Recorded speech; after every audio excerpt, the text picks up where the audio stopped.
Olá! Sabe, uma coisa curiosa é que muitas das características mais importantes que a gente tenta avaliar, seja na psicologia ou no RH, são, bom, elas são invisíveis. A gente simplesmente não consegue ver. Hoje, a gente vai dar uma espiada em como a ciência faz para medir exatamente o que os nossos olhos não alcançam. E essa é a grande questão, né? Como é que se coloca um número, uma medida, em algo que não tem forma, não tem peso, não tem cor? Parece impossível, mas a resposta está num conceito super poderoso da psicometria. Ok, vamos entrar de cabeça nisso. A gente está falando aqui de qualidades humanas que são a base de tudo. Sabe? São elas que muitas vezes definem o sucesso de alguém, o bem-estar, a dinâmica de uma equipe inteira. Pensa bem: competência, resiliência, liderança, engajamento, empatia. A gente fala sobre isso o tempo todo, mas a gente nunca realmente viu a liderança de alguém como se fosse um objeto. Essas coisas existem, claro, influenciam tudo ao nosso redor, mas não dá para observar diretamente. E aí que entra o termo técnico da coisa. Na psicometria, a gente chama essas qualidades de variáveis latentes. Latente porque isso, está escondido, está ali, presente, mas não é visível a olho nu. É exatamente isso que a gente quer medir. Então, beleza, se não dá para ver o traço diretamente, como é que a gente mede? Simples, a gente olha para os efeitos dele. A gente analisa as respostas que uma pessoa dá num questionário, as reações dela em certas situações, os padrões de comportamento. Esses são os nossos rastros, os nossos dados observáveis. Para isso ficar super claro, vamos usar uma analogia. Eu acho que ela ajuda muito a visualizar como esse processo todo de medição funciona na prática. É bem simples. Imagina aí, uma rua bem movimentada, uma cena que a gente vê todo dia. Pessoas para lá e para cá, aquele fluxo constante de uma cidade. Agora a gente coloca um elemento de suspense nessa cena. Uma curva fechada. Sabe daquelas que a gente não consegue ver o que está vindo do outro lado? A visão fica totalmente bloqueada. A gente sabe que tem um carro se aproximando depois da curva, ele tá lá, tá se movendo na nossa direção, mas, do nosso ponto de vista, naquele exato momento, ele é completamente invisível. E aqui tá o pulo do gato. Mesmo sem enxergar o carro, dá para observar uma coisa muito importante: o comportamento das pessoas ali na faixa de pedestres. Algumas olham e atravessam rápido, outras dão uma paradinha, hesitam, outras simplesmente param e esperam. E pronto, a analogia fecha direitinho com o nosso conceito. O carro invisível é a nossa variável latente, como a inteligência ou a resiliência. E o comportamento das pessoas na rua são os dados que a gente observa, tipo as respostas num teste. A partir das reações, a gente consegue inferir a proximidade e a velocidade do carro, do mesmo jeito que a gente infere o nível da variável latente a partir das respostas. Agora, vamos um pouco mais fundo nessa analogia, porque assim como nem todo mundo na rua reage igual, nem toda pergunta de um teste é a mesma coisa. Cada pergunta funciona como um ponto de observação diferente, com uma perspectiva diferente. E a ideia fica ainda mais legal. Uma pergunta fácil num teste é como aquele pedestre super cauteloso. A pessoa já reage, já acerta, mesmo com o carro ainda bem longe. Já uma pergunta difícil é como o pedestre mais ousado. A pessoa só vai reagir, só vai acertar quando o carro estiver quase em cima.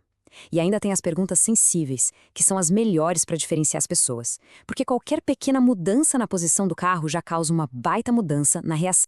Certo. Então a gente tem reações diferentes, perguntas diferentes, mas como é que a gente junta tudo isso numa escala única para poder comparar as pessoas de um jeito justo? É aí que entra uma convenção estatística que é super importante. Para criar essa escala padrão, essa régua universal, os modelos estatísticos fazem uma coisa: eles definem um ponto de partida. A média da população vira o nosso zero. E a variação em torno dessa média é medida em unidades de 1. Isso não quer dizer que alguém tem zero competência, claro. É só o ponto central da nossa régua. É bom pensar nisso como um acordo, uma convenção. É só um jeito de padronizar a medida. Quando a gente define essa régua padrão, a gente garante que um resultado de 1 num teste signifique a mesma coisa que num outro teste usa o mesmo modelo. Aí sim, dá para comparar as coisas de forma justa. No fim das contas, o que realmente importa não é o número absoluto, a pontuação em si. O que a gente quer saber é onde cada pessoa se localiza em relação às outras. A medida nos diz quem está acima da média, quem está abaixo e por quanto. É tudo sobre a posição de cada um na fila. E agora a gente chega na parte talvez mais importante e mais crítica dessa história toda. O que acontece quando a nossa régua ou os nossos pontos de observação não funcionam do mesmo jeito para todo mundo, hein? Imagina o seguinte: duas pessoas têm exatamente o mesmo nível de competência. O carro delas está exatamente na mesma distância. Só que uma pergunta específica faz com que uma pessoa de um grupo tenha uma dificuldade muito maior para responder do que uma pessoa de outro grupo. O que está acontecendo aí? Na psicometria, esse fenômeno tem nome e sobrenome. É o funcionamento diferencial do item, ou DIF. É exatamente essa situação, quando um item do teste se comporta de um jeito diferente para grupos diferentes, mesmo que o nível daquela variável latente seja o mesmo para eles. E essa analogia final é perfeita. Pensa bem, o carro real, ou seja, a competência, está na mesmíssima distância para os dois grupos. Mas por causa de algum viés na pergunta, é como se um grupo enxergasse só uma moto vindo lá longe, enquanto o outro grupo enxergasse um caminhão gigante vindo para cima. É claro que a reação vai ser diferente, mas não por causa da competência, e sim por causa da percepção toda distorcida que a pergunta acabou criando. E isso é fundamental deixar claro. O problema não está nas pessoas sendo avaliadas. O problema está na ferramenta, na pergunta.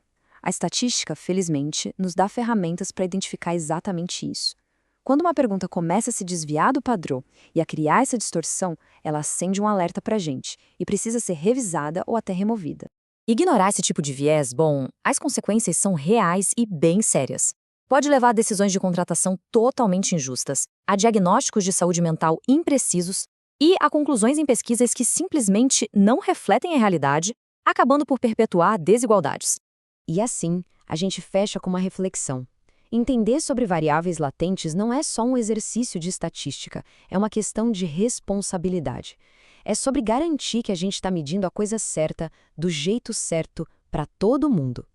Então a pergunta que fica não é só para os especialistas, mas para todos nós.